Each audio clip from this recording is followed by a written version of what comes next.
Hi everyone, thanks so much for spending some Hi. of your time with us. We are very lucky today for all of those of you who are looking to get into character art. We're very excited to have Kellie with us today, an AIE alumni from 2016, who's going to share some of her journey into the industry. She's worked on a bunch of amazing games, so we've got things like Moving Out, which is a fantastic game that's recently come out from SMG, but also with Summerfall Studios on their cool looking game, and as well as Big Ant. So a bunch of experience in the relatively short time that you've been a character artist, Kellie. If you have any questions at all, feel free to pop them in the chat. We'll try and get to them on stream so that people can also ask you a bit more about your journey. But with that, I'll pass it over to Jess and you can take it away from there. Cool. Thank you very much, Craig, and thank you, Kellie, so much for joining us today from home. Nice and comfortable there. Yeah, no worries. So I guess Craig said, so you graduated from AIE in 2016. What course Mhm. did you do? I did their advanced diploma in game art. Cool, awesome. And since you've graduated, what's your role that you're doing now, and at what studio? I am currently a character artist slash generalist at SMG Studio in Melbourne, working on Moving Out. Cool. And how long have you been at SMG for? About a year now, I think it is. Yeah. Cool, congratulations, well done. And I believe you've been working at home for quite a while now as well. Yeah, we've been working from home since I think March. Yeah, we just had a few people worried about things, and we're really lucky to have our boss Ash, who is very considerate of that, and he tries to make everyone as comfortable as possible.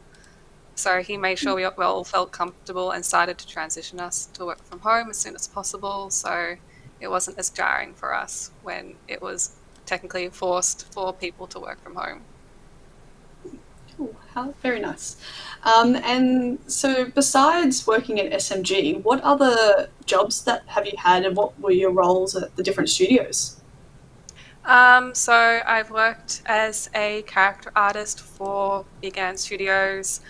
I've worked for YMAC also as a character artist, and I've done various freelance and contract roles for places like Summerfall Studios and a few other places as well. Interesting. How did you get into those like short contract jobs, freelance jobs? Majority of them is from like just meeting people, networking.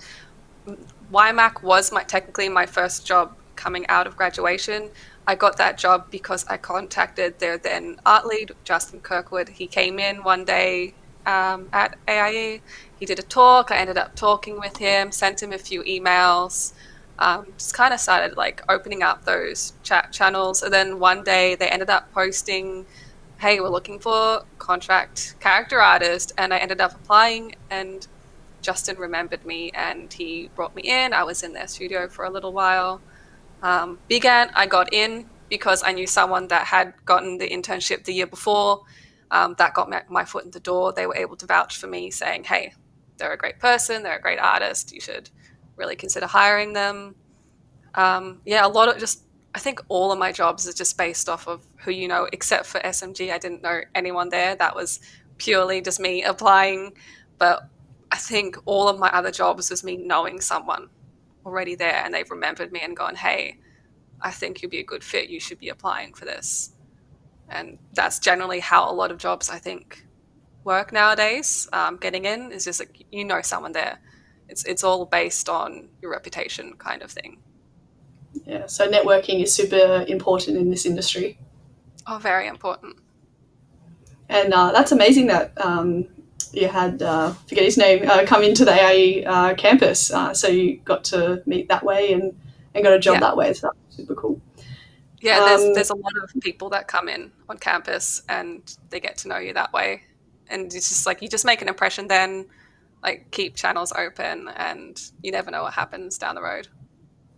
cool. And at all these studios, is there an interview process? Is it the same for most, or a little bit different for each? With contract work, if it's generally freelance, there's not really a interview process. It's more or less if your portfolio matches to what they need, because you're not technically being hired on as a freelancer. You're just there to do a specific set of work and then continuing from there. Like once that work's done, you're done. Whereas with temp contracts or even full-time work, of course there is an interview process, which is you apply. You come in for a general interview. Sometimes it's a phone interview, and they just pretty much ask you like who you are, your previous experience, like what you like, kind of like what your hobbies are, and it's just like what you kind of expect to get out of the job. And then from there, it's just like sometimes there's like a second interview. Otherwise, they just go, hey, you got the job or you don't have the job, kind of thing. It just changes from studio to studio. That's nice. Yeah, it's always good to have those chats with like what's your hobbies, and I'm sure in this industry everyone's kind of a bit nerdy, a bit quirky, and they love talking about games and stuff like that. Yeah. Like with the interview process and having the opportunity for people from studios come to AIE for you to be able to talk to them, how did AIE set you up for being interviewed by people and just for the industry in itself? I think the way it prepared me was, especially with the workload, I know, especially while studying, and I don't really want to talk bad on some people, but it's just like some people, they just go through, they do the minimum requirement. Whereas I was lucky enough to have Brendan as my teacher in Melbourne, and he really set me up with the expectation, work hard, put in a lot of work, it'll get you noticed. And just working hard through my studies set me up to be prepared when I got into my first job. I wasn't like, the workload wasn't like in my face. Like I was already doing the level of workload that would have been required of me in a studio. And I think that is really important. Like doing the bare minimum, going into a studio, it might be a bit jarring because all of a sudden you have all this work has to be done on time in a really quick manner, and like then it has to be done good. So I think having that set up, learning early on, get this work done fast, do it well, and it pretty much sets you up really well. That's awesome to hear. So you've recently worked on moving out at the current studio SMG. Have you worked on any other assets from any other completed games, or maybe soon to be released? Whatever you can tell us. I mean, not really soon to be released. I did early work on Summerfall's chorus game, but I'm not sure that work is going to be in the final version anymore. I think they've completely changed directions for that. Otherwise, if there is any unreleased games, I don't know when they're going to come out. There are a few games I've worked on that I haven't heard anything about. So I don't know if I'm able to even talk about that yet. That's okay. All good. And so let's talk about moving out then. So that's come out, was it just about a month ago or just under a month ago? Can you explain what the game is and what you did? And yeah. So I believe more close to the official description is it is a cooperative moving simulator. And what it is it's either 1 to 4 players, couch co-op, or through Steam Remote Play, and you play as a quirky character from the town of Packmore for a moving company, and you help people move out as fast as possible. It looks hilarious, and I've heard really good reviews on it. I know there's quite a few staff members here at AIE are quite obsessed with the game, especially obsessed with one of your little egg characters that you made. Can you tell us a bit more about like designing the characters? Was it your concept, or what was the process?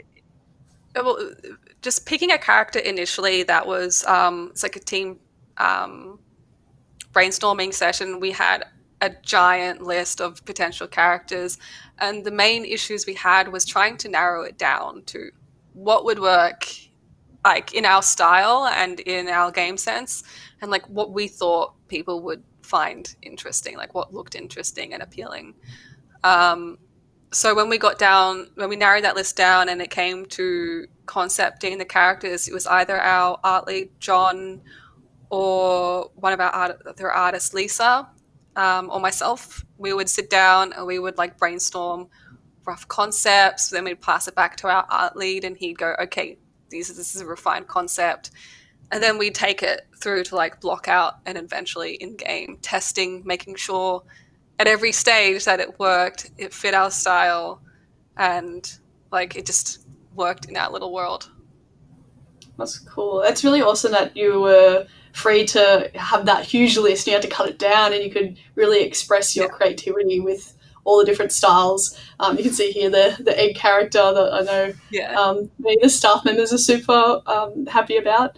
Can you explain maybe a little bit more on like why you chose some of these characters? Like some are like pretty normal looking kind of characters, and some are like quite out there, like the ramen one.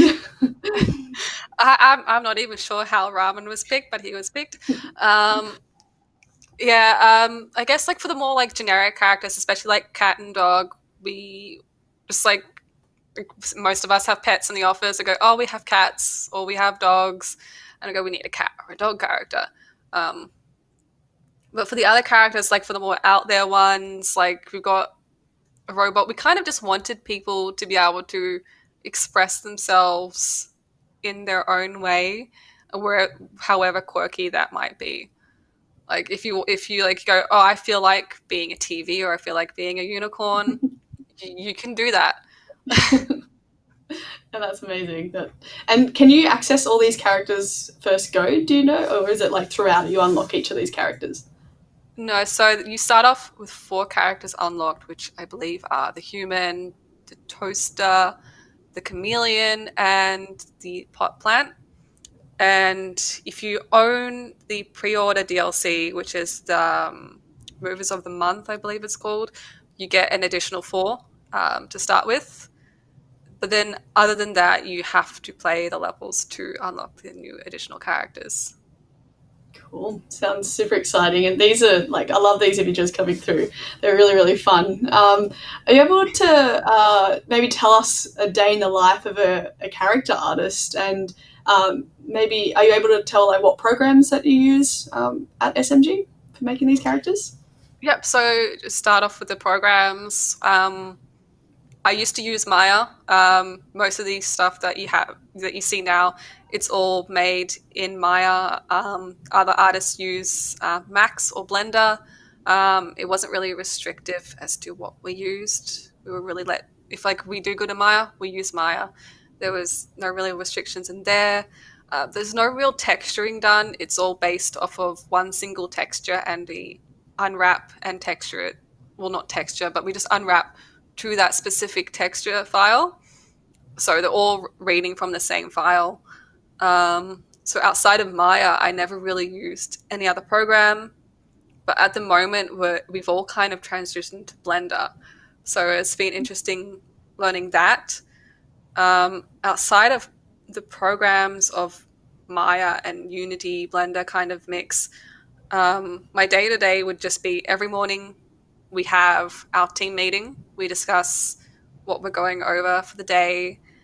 I'll either be assigned a new task or take up the task I was currently working on the previous day or the previous week. And then it's just like you just get into Maya, you start modeling, or even Blender. And once you've gotten your asset to a certain point, I'll take it into Unity. I'll set up the whole new character sheet that lets me pick it in level. I'll have it all set up rough animations, and just get the overall look and feel of the character just running around in the scene. Does it work in scene? Do I maybe need to make it bigger or smaller? I'll pass it to the art team, get some opinions on it. And then like once my art team goes, hey, this is looking good, I either change it if it's not good, or I continue on it. I finalize the model, like add some more details. And it's just like, that's pretty much what I do all day, every day, unless I'm doing some like props. Even then, it's the same thing. You model, get it into engine, take a look at it. Does it work? Show my team. Does my team like it? If they don't, I change it. If they like it, I continue. and then I just keep going every single day. Oh, that's awesome. And do you get people from your team also asking you for feedback like you do? Oh yeah, definitely. Like, a whole part of being in a team is you give and you receive feedback, and it's important to learn how to do that, because it's just like, it's one thing to always be getting feedback on your work, but you also then need to know how to give feedback as well, because like that's the whole point of being in a team, is you're all working together, you're all trying to achieve the same goal. So it's very important that you're all giving feedback to each other so you can all be on the same level.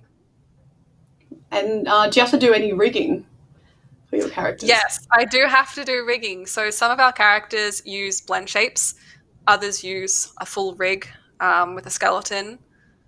So like a good example would be our chameleon Cammy or Cam uses a rig. I have had to rig Cam up so he can be a little animated and run around. Whereas a character, say like, I think the human only uses blend shapes. So they actually have different faces for different emotions, which they will swap between depending on their emotion state. Whereas Cam here, he will blend.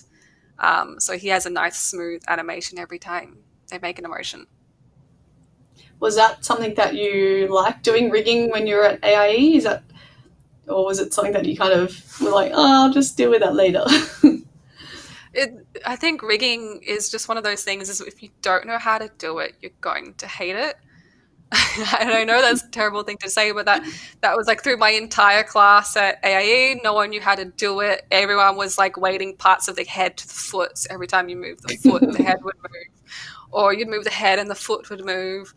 And I think it's just like, once you know how to do it and know how to do it well, it's just like you don't hate it anymore. It's just more of like a tedious thing sometimes. It's like, oh, I have to rig this, or I have to re-rig this because I've changed the model. It's definitely like at the point where now I don't hate it. It's just more of like, this is going to add more time to my project now. It's going to take me longer. Maybe it might be a tricky question, I'm not sure, but why did you get into character art or 3D and game art out of all jobs that you could have gone for? Can you give us maybe a little bit of backstory of a character artist? Yeah. So initially, before I was an artist, especially a character artist, I was a programmer student. I initially wanted to be like a programmer in games. And then it's just like, after a while, I realized I didn't like it.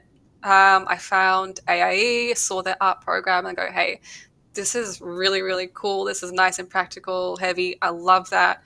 Like, that's what I really wanted to do. I really wanted to get in and start doing practical.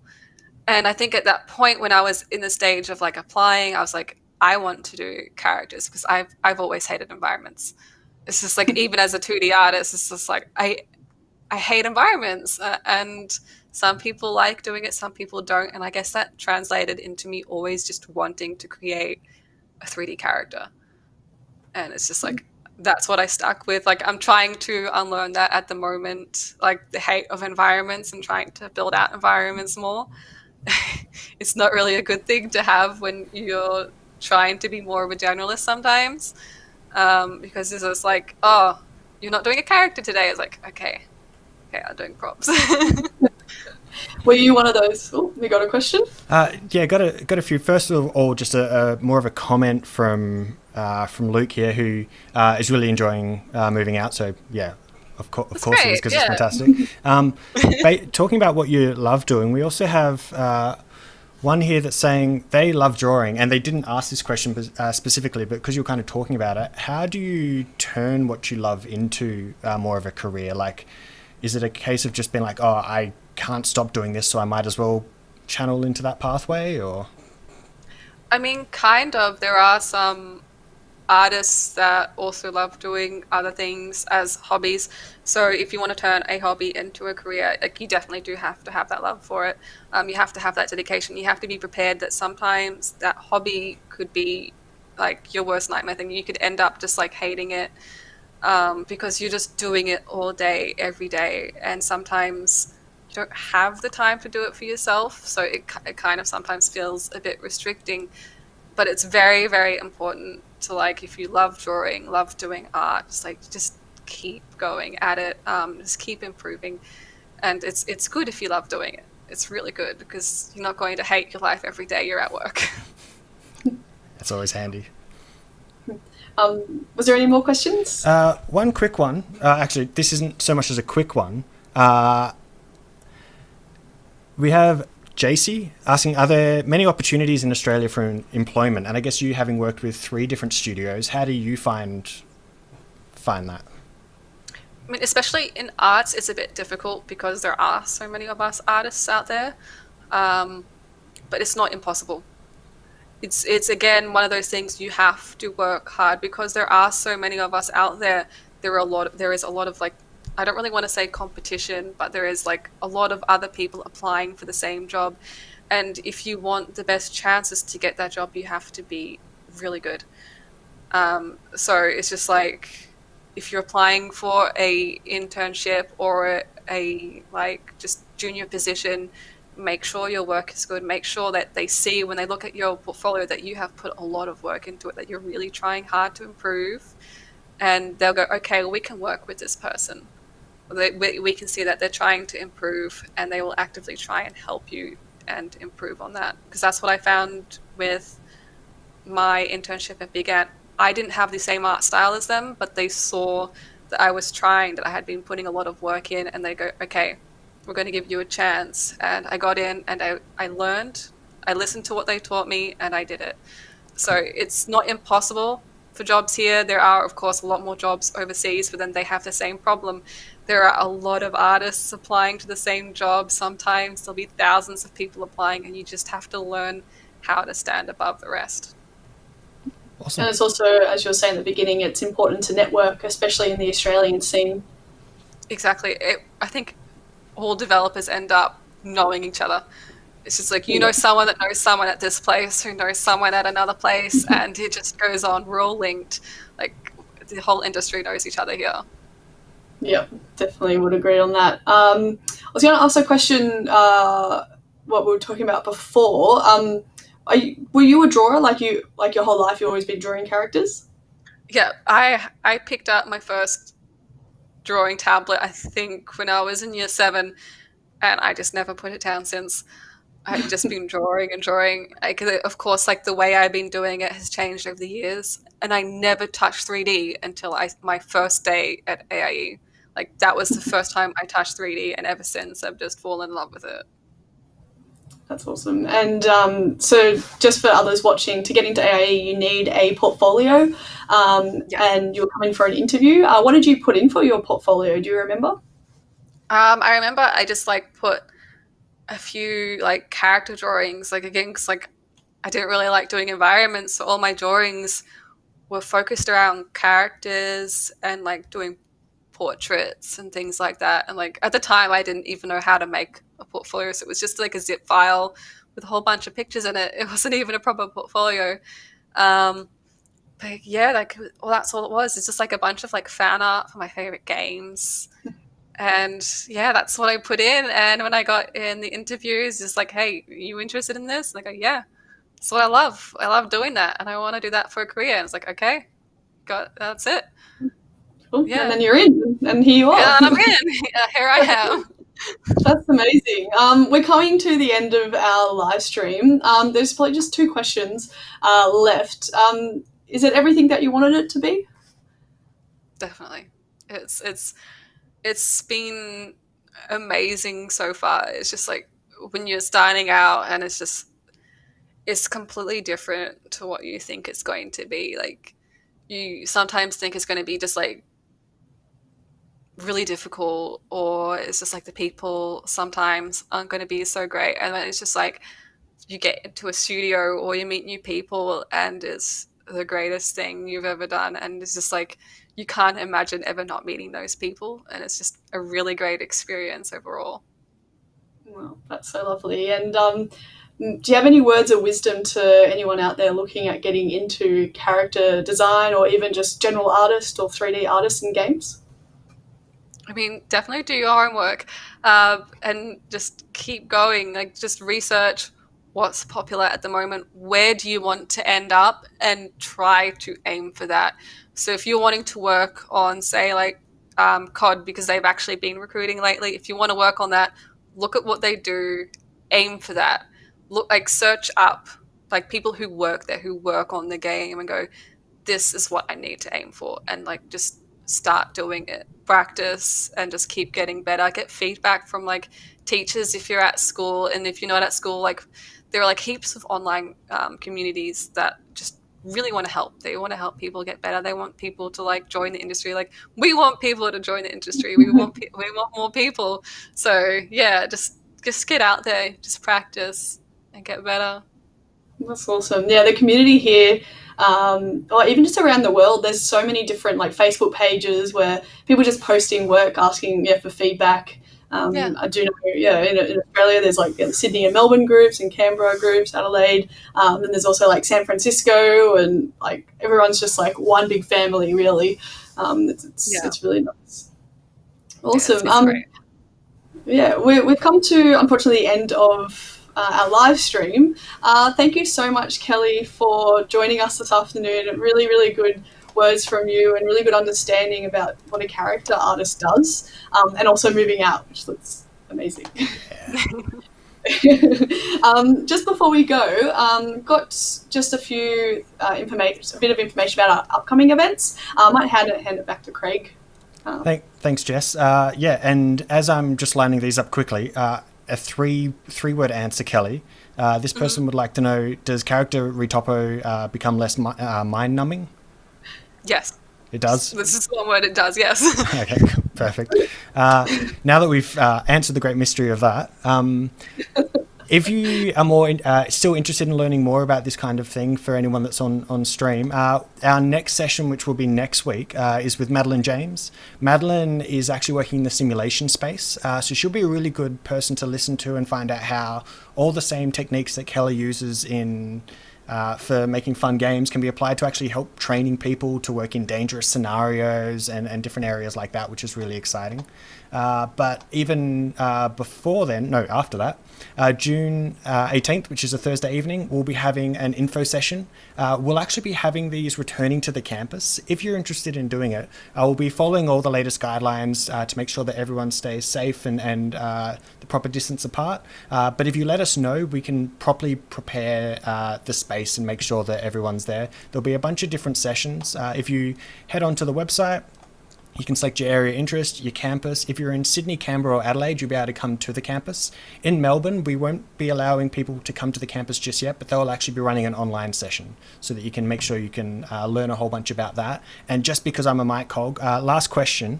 There was actually someone wanting to know, Kellie, what was your favourite thing about character design, if it's one thing that you could choose? The shapes. Ooh. Oh, okay. That sounds super interesting, but people can go to your art station if they want to ask more questions about that. Thanks so much for spending some of your evening with us. And if anyone has any more questions, send them into the AIE website, or definitely. Do you have a Twitter that people can follow on, Kellie, or Instagram that people should for your artwork? I do have a Twitter that I completely forgot my handle. Just one second. It is Kellie Lautier _art. So if Perfect. They want to ask me questions, they can ask me questions. I'm happy to answer questions. Done. And we'll put links to that in the chat afterwards. But thanks so much for spending your time with us. And see you, everyone. Thank you. Bye, everyone.